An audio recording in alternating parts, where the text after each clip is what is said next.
As the days get colder and the nights get longer, people seek comfort in food. Many in bars of chocolate. For me, it's a barmbrack. The secret to a good fruit brack is in the fruit.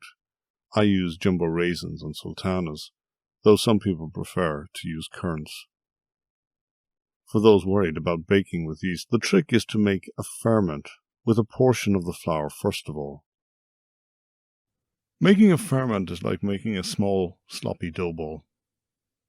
Holding back a small amount of flour, you cream the yeast by adding sugar and warm water to it, and allow it to stand for about 10 minutes until it froths.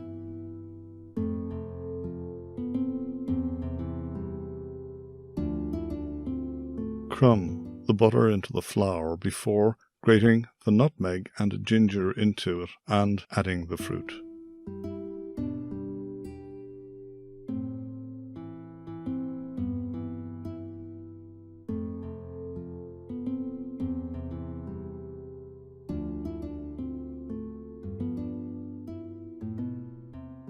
Add the yeast to the flour along with some extra liquid and shape it into a ball before putting it in a warm bowl of water.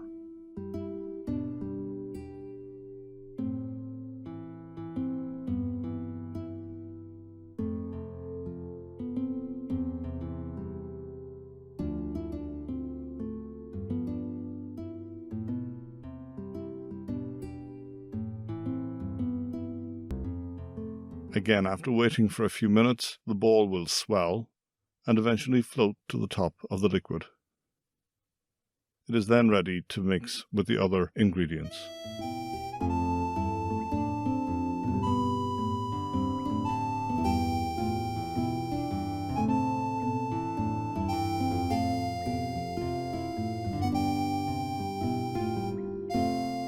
I sometimes think that the only reason I bake with yeast is so that I can knead the ball into shape.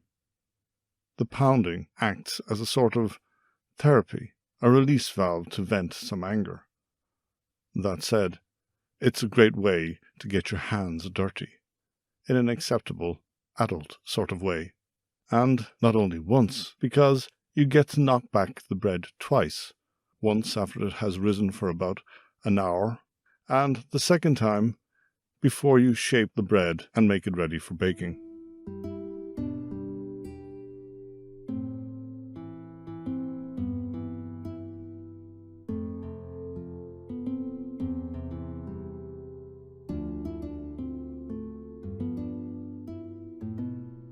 I always use steam in the initial stage of the bake, removing it after about 15 minutes. It helps the bread to rise and helps with the crust.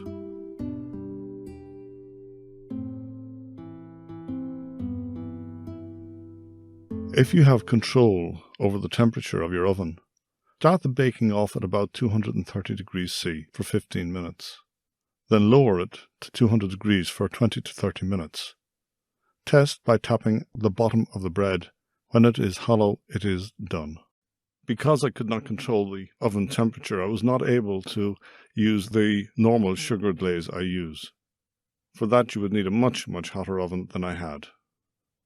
However, even without a glaze, this bread was very tasty.